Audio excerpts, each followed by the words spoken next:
초청자는 다양해요. 먼저 듣는 자도 오라 할 것이라고 했습니다.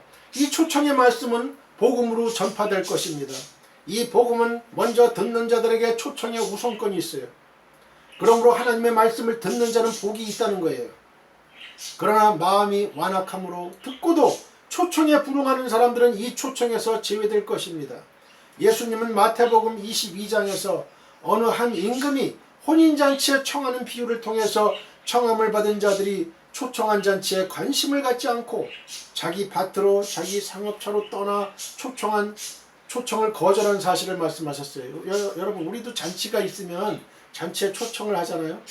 근데 그 초청한 사람이 안 왔어요. 그러면 그 주인의 그 성의를 무시한 거죠. 그렇죠? 이 주인은요, 성부 하나님은 성자 예수님을 십자가 갈보리산에서 죽이기까지, 우리 죄를 대신해서 죽이기까지 해서 하나님의 아들 딸로 삼으시려고 한 거예요. 화목제물을 만드셔가지고 속죄제물로 만드신 거잖아요. 그런데 이 초청에 불응했다, 오지 않았다 이거예요. 이거야말로 하나님 용서하시지 못하는 거예요. 이건 지옥 백성이 되는 거예요. 한마디로. 이 하나님의 초청에 다 응해야 되는 거예요. 나부터 내 가족, 내 형제, 친구, 내 친척, 하나님의 초청에 응하시는 축복이 있기를 바랍니다. 할렐루야. 그들을 초청한 임금이 그들을 제외시키고 다른 사람들을 청했어요. 그리고 잔치에 참여한 사실을 말씀하시면서 복음의 초청을 처음 받은 이스라엘이 하나님의 초청을 거절한 일에 대해 진노할 것임을 말씀하셨어요. 혼인잔치에 초청한 이 임금은 누구든지 이 초청을 거절하는 사람들에게 엄한 벌을 내리실 거예요. 이 일에 대하여 저를 믿는 자는 심판을 받지 아니하는 것이요 믿지 아니하는 자는 하나님의 독생자 이름을 믿지 아니하므로 벌써 심판을 받은 것이니라고 요한복음 3장 18절 말씀하셨습니다. 다음에 목마른 자도 올 것이라고 하셨어요. 여기서 목마른 자는 의에 목마른 자를 말해요. 의에. 사람이 의에 목마르려면 먼저 자신이 의를 소유할 수 없는 자임을 알아야 돼요. 자신은 의를 소유할 수 없다. 이걸 알아야 돼요. 이 의는 죄를 회개하고 그리스도를 자신의 구주로 영접하는 자에게 선물로 주시고 이 의의 소유자는 그 목마름을 해결할 수 있어요. 이처럼 목마른 자들을 초청하시는 거예요. 자기 의에 이미 배부른 사람은 이 초청에 불응하기 때문에 우리는 언제나 목마른 자의 심정으로 우리에게 의를 주시는 그리스도를 사모해야 하는 것입니다. 또 원하는 자는 값없이 생명수를 받으라고 하셨어요. 하나님은 이 위대한 선물을 원하는 자에게 주신다고 하셨어요. 원치 않는 자는 하나님으로부터 아무것도 받을 수 없는 거예요. 여기서 말씀하신 값없이 받는 생명수란 구원의 은혜를 가리켜요. 구원의 은혜. 하나님의 은혜는 값으로 살 수 있는 게 아니에요. 하나님께서 원하는 자들에게 은혜로 주시기 때문에 원하면 받을 수 있는 거예요. 여러분, 구원을 어떻게 돈으로 살 수 있어요? 예를 들어 몇백억이다. 500억이다. 500억에 구원 사라. 그러면 살 사람이 어디 있어요? 아주 물론 살 수 있는 사람은 극소수겠죠. 그러나 값없이 살 수 있는 거예요. 값없이 살 수 있는 하나님의 은혜. 너무나 귀하기 때문에 값이 없는 거예요. 이거는. 누구나 와라. 누구나. 돈이 없어도 올 수 있는 거예요. 자격이 없어도 올 수 있는 거예요. 얼굴이 예쁘나 미우나 힘이 있으나 없으나 권력이 있으나 없으나 돈이 있으나 없으나 명예가 있으나 없으나 권력이 있으나 없으나 다 올 수 있는 거예요. 그럼 이제는 예언의 말씀에 대한 가감죄에 대해 말씀드려보겠습니다. 18절과 19절에 나오는 말씀은 이 예언의 말씀을 읽고 듣고 지키는 자들에게 주시는 말씀인데요. 요한은 내가 이 예언의 말씀을 듣는 각인에게 증거한다고 말씀해주고 있습니다. 증거란 말은 틀림없는 확증을 의미해요. 테스티모니. 요한이 이처럼 증거했기 때문에 요한이 얘기하는 그 증거에 대한 다른 변명은 있을 수가 없는 거예요. 요한은 1장 3절에서 이 예언의 말씀을 읽는 자와 듣는 자들과 그 가운데 기록한 것을 지키는 자들이 복이 있나니 때가 가까움이라고 했어요. 이 예언의 말씀을 듣는 자가 복이 있습니다. 그러나 이 예언의 말씀을 듣는 자는 이 예언의 말씀을 듣는 각인에게 증거한 요한의 이 말씀을 반드시 명심해야 돼요. 요한이 증거한 사실은 두 가지로 나뉘고 있는데요. 그 첫 번째가 만일 누구든지 이것들을 위해 더하면 하나님이 이 책에 기록된 재앙들을 더하실 터이요 라고 밝혀주고 있는 말씀이에요. 그러면 여기서 이것들 위해 더한다는 말씀을 무엇을 뜻하는 겁니까? 요한이 이 계시를 받아서 7교회로 보내는 편지로 쓴 이 계시의 말씀을 가리킨 거예요. 이것들 외에 더한다는 말은 요한이 계시받지 아니한 다른 모든 종말에 관한 계시를 의미해요. 이런 하나님의 말씀을 빙자해서 거짓을 지어내는 일이 되는 겁니다. 그런데 아주 그럴듯한 모습으로 이런 일을 서슴없이 범하는 사람들이 많이 등장하고 있어요. 이 사람들의 주장은 뭐냐? 하나님으로부터 새로운 계시를 받았다고 하는 거예요. 그리고 자신이 받은 하나님의 계시가 성경에 있는 계시보다 결코 뒤지지 않는다고 확신하는 거예요. 그러나 옛날에 사도 요한이 반모섬에서 종말에 가는 계시를 받았던 것처럼 지금도 기도하는 그의 종들에게 종말의 계시를 주신다는 거예요. 이 사람들 주장. 그러나 이런 주장은 잘못된 계시예요. 하나님 말씀에 도전하는 일이 아닐 수 없죠. 사도 요한은 이미 다 증거했다고 말했어요. 계시록 1장 2절에 요한이 다 증거한 계시는 종말에 되어질 하나님의 계시를 의미해요. 하나님께서는 이제 후로는 절대로 다른 종에게 종말에 관한 새로운 계시를 주시지 않을 거예요.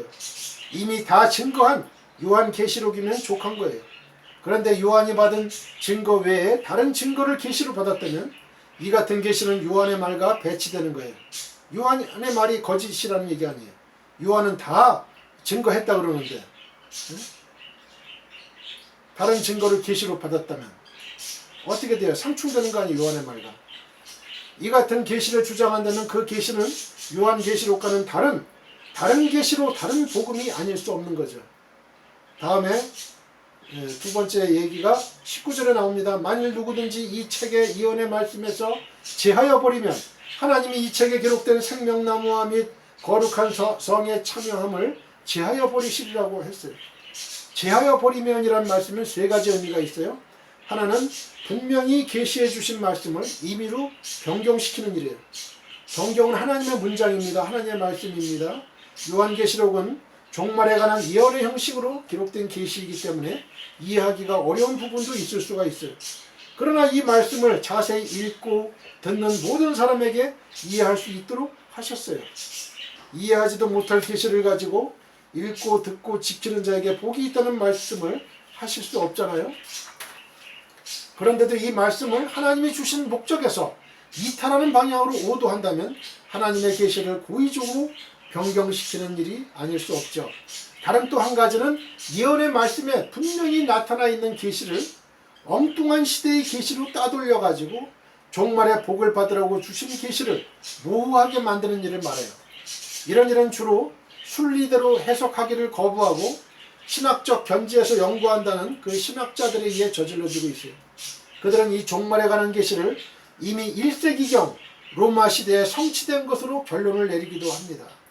아직 인류의 종말이 도래하지 않았고 그날에 실현될 사건의 계시를 이미 지난 시대에 1세기 로마 시대에 역사적으로 성취되었다고 주장하는 일은 하나님의 말씀에 정면으로 도전하는 일이 아닐 수 없습니다. 이거 사탄의 일이에요. 사탄의 일이에요. 세 번째는 분명한 종말적인 계시를 상징적이라고 해서 계시의 진실을 감추는 일이에요. 상징이 아니라 요한이 다 증거한 계시예요. 요한이 다 증거한 계시. 예수 그리스도의 증거, 곧 하나님의 말씀을 다 증거한 하나님의 말씀입니다. 그런데 이 하나님의 말씀을 자신들이 이해하기 어렵다고 상징적으로 해석해서 모호하게 한다면 이런 일은 대단히 위험한 발상이 아닐 수 없죠. 상징적 표현과 상징적 해석은 해석의 방향이 전혀 달라요. 상징적 표현은 실제적 사건을 전제로 한 해석이기 때문에 그 해석이 문자의 흐름과 다를 수가 없어요. 같아요. 그런데 이 상징적 해석은 실제적인 사건을 전혀 다른 사건으로 변질시켜버려요.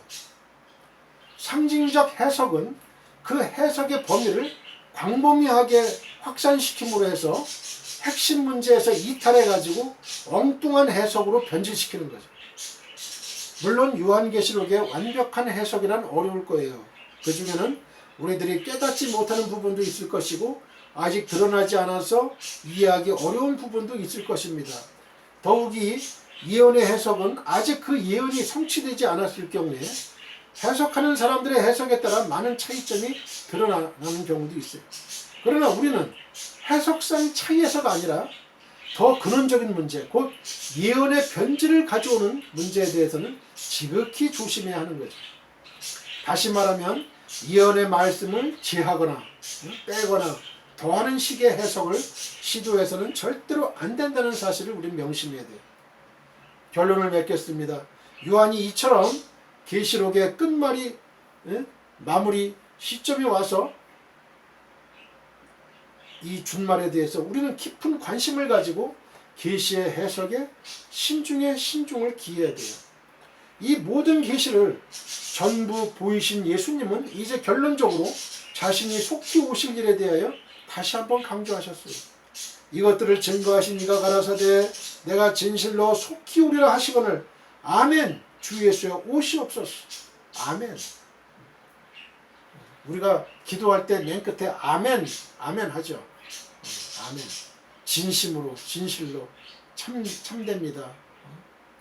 예수님이 이 아멘을 많이 했어요.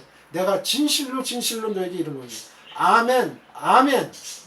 그 뜻이 아멘 아멘. 진실로 진실로 너에게 이르노니 아멘을 많이 해. 아멘. 예수님이 아멘을 많이 쓰셨어요. 진실로 진실로 내가 너에게 이르노니 아멘 아멘. 이 말씀은 예수님의 재림에 대하여 우리의 신앙적인 자세가 어떠해야 하는가에 대해 보여주시는 말씀인 것입니다. 우리의 생활은 우리가 어느 시대에 살아가건 언제나 아멘 주 예수여 오시옵소서라고 하는 간구의 생활이 우리의 신앙생활의 절실한 현실이어야 한다는 뜻으로 받아들여야 되는 거예요. 1세기 초대교회 때나 지금 21세기 사는 우리 성도들이나 다 똑같아요. 언제나 아멘 주 예수여 오시옵소서. 이 말씀을 들으신 여러분들에게 다시 오시는 주님을 영접할 수 있는 하나님의 은혜가 있으시기를 주의 이름으로 축원드립니다. 축원드립니다. 축원드립니다. 할렐루야. 기도드리겠습니다. 할렐루야. 나의 하나님 아버지 은혜를 감사합니다. 하나님 이 요한계시록의 이 말씀을 듣는 우리 모든 성도님들 심령에 천국이 임할 수 있게 하시고 가정에 천국이 임할 수 있게 하시고 이 사회가 또한 이 교회가 천국이 임할 수 있게 하시고 국가에 천국이 있게 도와주시고 또한 세계가 천국이 임할 수 있는 하나님의 뜻이 하늘의 땅에 이루어지는 그런 놀라운 기적의 역사 일어나게 도와주옵소서. 그 기적의 저희 주인공으로 저희들을 선택하셨습니다. 저희를 불러주셨습니다. 아버지 하나님 땅끝까지 하나님의 복음의 증인으로서 삶을 살아갈 수 있게 도와주옵소서. 저희가 활동할 때에 하나님의 나라가 이 땅에 빨리 임한다는 사실을 저희들 명심할 수 있게 하옵소서. 지금도 자살 충동에 이끌려서 자살하고자 하는 많은 영혼들, 불쌍한 영혼들이 있습니다. 그들을 찾아가서 아버지 하나님 하나님의 살아계신 복음 전할 수 있게 도와주옵소서. 그래서 육체도 살리고 영혼도 살리는 그러한 귀한 저희들 사명자로서의 역할을 할 수 있게 주여 도와주옵소서. 말씀지만을 당한 이때에 저희들을 선택하시고 불러주신 그 하나님의 목적은 바로 이 한 가지에 달려있다는 사실을 명심할 수 있게 하옵소서. 그게 곧 우리의 영광입니다. 우리의 상급입니다. 아버지 하나님 천국에서 주여 받을 상급이 많도록 저희들 땀을 흘려 피를 흘리면서까지 저희들 하나님의 복음의 나팔수 역할을 할 수 있게 하옵소서. 복음의 증인 역할을 할 수 있게 하옵소서.